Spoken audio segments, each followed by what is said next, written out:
Hey homeschoolers, I'm Melissa Webb, former full-time classroom teacher and homeschool mom turned full-time business CEO and encourager to homeschool families everywhere.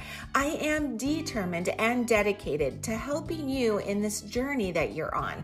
Yes, I want to give you sound, educational, practical tips and advice, at the same time making sure that you're enjoying the family journey that you are on. So if you are looking for a place to be encouraged and inspired, you have found the perfect podcast. Homeschooling is a work of heart is truly the perfect place to start. So welcome. Let's jump in. Well, hey there, Pod Squad. I hope this week has been good to you. All is well in my neck of the woods. I'm curious if this week's title piqued your curiosity from insult to insight. I hope so. I am looking forward to sharing some things with you. I'm wondering if you are lucky enough to have the kinds of friends that I have, friends who can offer you elevated conversations. I have a handful of friends that I can have elevated conversations with, but there is one in particular who is always so fun to talk with. We can talk about anything and everything, and we don't see eye to eye on everything. And I think that's part of what makes our conversations so fabulous. We can go so deep, and we can also keep it lighthearted. She is whimsical and delightful, and I always walk away still thinking about the good stuff we discussed. We've discussed a lot of things, but one of the things we discussed not so long ago was how sensitive people are today. It's pretty easy to offend someone. I mean, it hardly takes any effort at all. In fact, one may not even realize the offense has taken place. I don't know if it's always been like this. Maybe it has, and I'm just now noticing. Or is this something new? I really don't know. I would love to know your thoughts on it. But as my friend and I were talking, I had shared with her that I'm pretty good at turning criticism into compliments, which she laughed at, of course. And I know that maybe sounds strange. And she, of course, is like, oh, you need to tell me an example. What are you talking about? I thought back to a time I had first started my online business, so I had left the classroom and I needed to host some webinars to share what I was doing with homeschooling families and teaching writing, etc.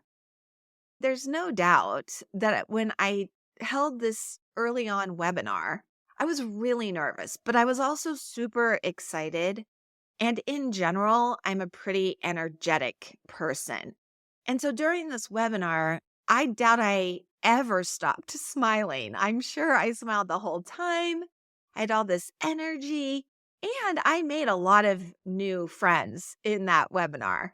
And a lot of them came on board and they were super excited. However, one of the ones who did sign up, when I asked about her friend, she said, oh no, she said she wouldn't be signing up.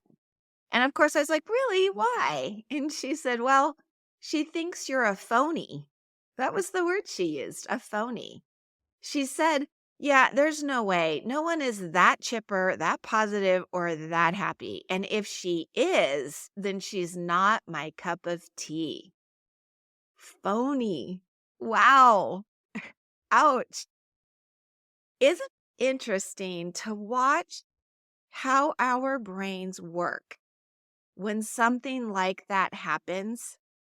Do you become defensive or do your feelings get hurt? How do you respond with things like that? For me, typically, I get very curious and I question myself. I recall asking myself, am I a phony? I want to look at that. I want to consider, is that true? But very quickly, it was a simple answer for me. Nope. I know I'm not a phony. I know who I am. I'm very confident in who I am, and I show up as my genuine self. I am super positive. I mean, I'm the Pollyanna type of positive, and I'm very happy. That is who I am, and I'm not everyone's cup of tea. So kudos to her because she was right about that. She knew herself well enough to realize we wouldn't be a good match because that is who I am, and that's a bit too much energy for her. And I get that. And that's okay. I'm not the right person for all people. Now, when I was telling this to my friend, she laughed and she said, "Oh my goodness, that's great. You're going to have to do a podcast on this." I don't know. That was probably a month ago. And I thought, maybe I will. And here it is. It's happening. So thank you, Lori. Anyway, I did choose to smile and choose to take what she said, not as an insult, but as some insight. And I was able to choose a better thought than something like, "Oh my goodness, people think I'm a phony. How's that going to make me feel terrible?" I turned it around and I was like, "Wow, thank you. Yes, I am a chipper, positive, happy person. That's awesome," because that's exactly who I want to be. Now, if I had been like, maybe I am a phone, that would be worth considering as well. But since I knew the answer was no, that's not it, then I embraced that that is who I am. She's right. Those are the things that I am. And that's a good thing. It's not offensive. So I'm curious to know, when was the last time you became defensive or had your feelings hurt? And I want you to question if it was because you were offended, you were insulted, maybe, or perhaps you felt attacked. And then let's think about our kiddos too, because they respond these ways as well. So think about how they react to things. I really want you to reflect on this and think about this. Let your mind have time and be still and let things come up for you and deal with them. It's really healthy to do that. Whatever feelings we are having, whatever feelings we are experiencing, they are there because we created them. Nobody else gives us our feelings. They can't hand over feelings to us. They can't. It's not possible. They do something, say something, and we have a thought about it because our feelings are created by our thoughts. So they're not giving us our feelings. Now, they are giving us information that we have thoughts about, and those thoughts create our feelings. But our feelings are created by our thoughts, the things we're thinking, and we get to control that. Now, right now, some of you may be feeling doubtful, right? Your eyes are like half shut, your head's tilted a little bit, and you're like, "I'm not sure that's true." And then you're feeling doubtful. See, I think that's perfect proof. You're taking what I said and you're creating a thought about that. I'm not making you feel doubtful. I'm not doubtful at all. If you're feeling doubtful, it's because you're thinking a thought that's creating that feeling. It happens so fast. Often we don't even catch that it's happening. And again, that's why it's important to reflect, to think, and to take time to journal and be still. We lose so many great opportunities to go deep in our own minds because we're so busy that we don't make time for stillness. But I want to encourage you to make time for stillness with this whole topic that I'm bringing up this week. Great insights can be found in moments of stillness.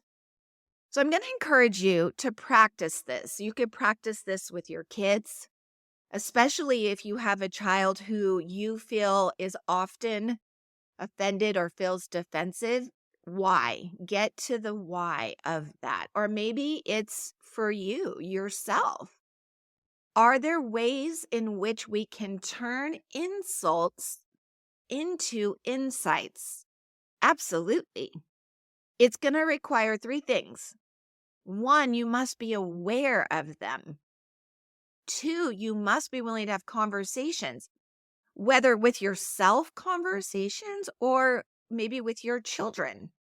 These conversations are important, and it's also going to require time, because if this isn't something that you've been doing or practicing, it may take some time to put these things into practice. Okay, so I'm going to give you quickly a child scenario and an adult scenario just to kind of walk you through how I would recommend that you do this and give it a try and let me know how it worked for you.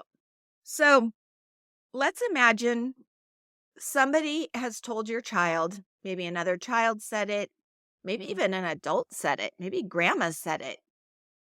And this person, adult or child, says to your child, "Oh my gosh, you're so sensitive. You're too sensitive."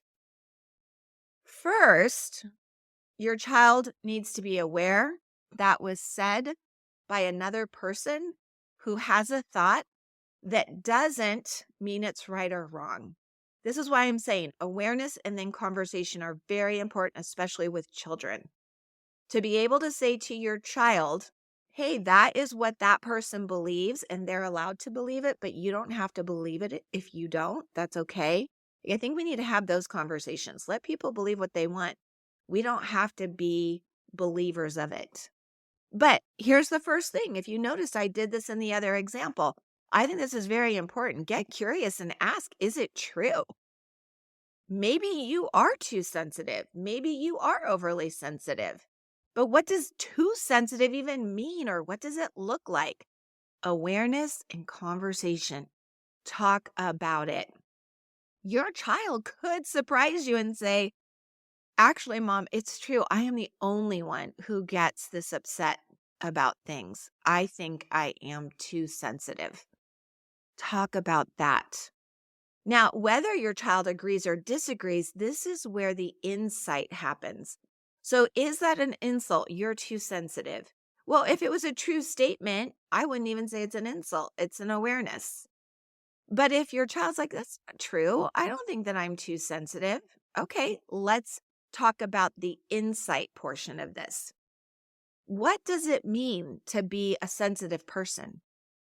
A sensitive person is someone who is caring, empathetic, emotionally aware. Doesn't that sound like a good thing? Being sensitive means you can connect with others deeply because you feel deeply. It's not a bad thing. That's a good thing. So thank you for pointing that out. I am a sensitive person. It's what makes me who I am. And I feel things deeply. Again, awareness, conversation, and it may take time to accept that is who you are and to be proud of it. Okay, let's look at an adult scenario. Let's imagine that someone tells you, "Oh my gosh, you take forever to make decisions." Has anyone ever said that to you? People have said that to me. Are you offended by such a statement? I don't think there's any need to be. Again, that's somebody else's thought, and they are allowed to think what they want, just like you can think what you want. You don't have to change their mind, and you can allow them to be wrong about you. So you could disagree with them, not change their mind, and still live a very happy life.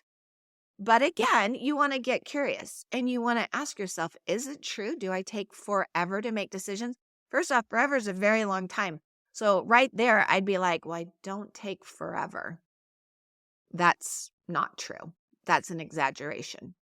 I take longer than others to make decisions. That could be true. Whether you agree or disagree, get insightful. Don't just be like, well, that's an insult. How dare they? No, we need to be done with being offended. We want to be insightful. So instead, consider it. Maybe you are someone who takes time to make decisions because you're thorough and you're intentional and you're thoughtful. full of thought as you make your decisions. Be glad that's who you are. We need thinkers. You're a thinker. It's not a bad thing. I hope as you move along throughout your day that you pay close attention to the things that are said to you or to those you love. Are they insults or are they just someone else's observations and thoughts? Do you agree? Do you need to agree? Do you disagree? How does it matter? Reflect, be still, be insightful. Please don't be offended. Be curious. If you can increase your awareness and give yourself time to reflect on the insight it's offering you, you can actually be really glad that someone said it and someone pointed it out and someone brought it to the surface, gave it some attention. That will lead to some valuable and elevated conversations. Before I go, I have to share one quick story because I was realizing that there is an opposite side to this topic. And I don't know if this has ever happened to you, but this has happened to me a few times where at first I thought I was being complimented, only to realize it really wasn't a compliment after all. I don't know if that's happened to you. So we're going to go back in time. Let's see. It was the summer of 1999. And I was 8 months pregnant at the time. I had a teacher friend who had called me in a pinch, and she had asked if I would substitute for her high school summer school class. Now, I didn't teach high school at that time, and I certainly wasn't super excited about a summer school class in the heat of summer being 8 months pregnant. But this group of seniors, she assured me, was a great group of kids, and they needed to pass this class in order to successfully graduate. They were allowed to walk with the agreement that they would pass this class. Now, they did not want to be there on this 100 plus degree day as much as any 8-month pregnant woman wouldn't want to be there either. But there we were. And I will tell you, the kids were a kick. They were a great group of kids. When we had let out for the lunch break, most of the kids left, but there were a group of girls, maybe 3 or 4, and one boy, a friend of theirs, who all hung back and they stayed in the classroom to eat lunch with me. It was really nice. And I had a million questions for them because that's who I am. I'm a very inquisitive person, and they were open books. Now, this was a continuation high school, so they'd already tried the regular high school route, and it didn't work for them. And they were in this continuation high school just about out the door. Their stories were heartbreaking. From their broken homes to their jailed parents, I mean, the works. And my heart went out to them. We were really bonding. And by the end of lunch, I was pushing my big body out of my chair and I was wrapping up my lunch to put it away when the boy that was there had said, all of a sudden, like just out of the blue, I've got it. I figured it out. Oh, this whole time, I knew you reminded me of someone famous. And I looked at him, and all the girls were looking straight at me. And I hesitantly said, okay, who do I remind you of? And in my head, I was imagining he was going to say Jessica Lange or Gina Davis, because those were 2 actresses that I'd already been told that I resembled from various movies, and they were around my age. Oh, but no. You can just imagine my surprise when he says, do you know who Britney Spears is? Okay. Now, you have to remember, this was 1999. She wasn't crazy girl at this point. Britney Spears was an adorable pop star at this time. And I couldn't believe it. I'm sure the smile on my face was huge. I was like, what a compliment. I mean, here I am as big as a house. And this 18-year-old kid is comparing me to the most darling, talented superstar. So I just smiled at him. I'm like, why, yes, of course. I know who Britney Spears is. And I must say, the shocked expressions on the girls' faces did match mine. We all were just kind of staring at him. And he just starts nodding his head up and down, up and down. He's like, yep, good. He goes, I bet you look just like her mom. Laughed so hard. The four girls started backhanding him. He's like ducking his head under his arms. And they're all yelling at him. That's not a compliment. Britney Spears is too old to be her daughter. You just insulted her. So funny. It really was hysterical. It was fantastic. It's one of my favorite stories ever. You know what else? To this day, I still see that as a complete compliment. Right on, my friends.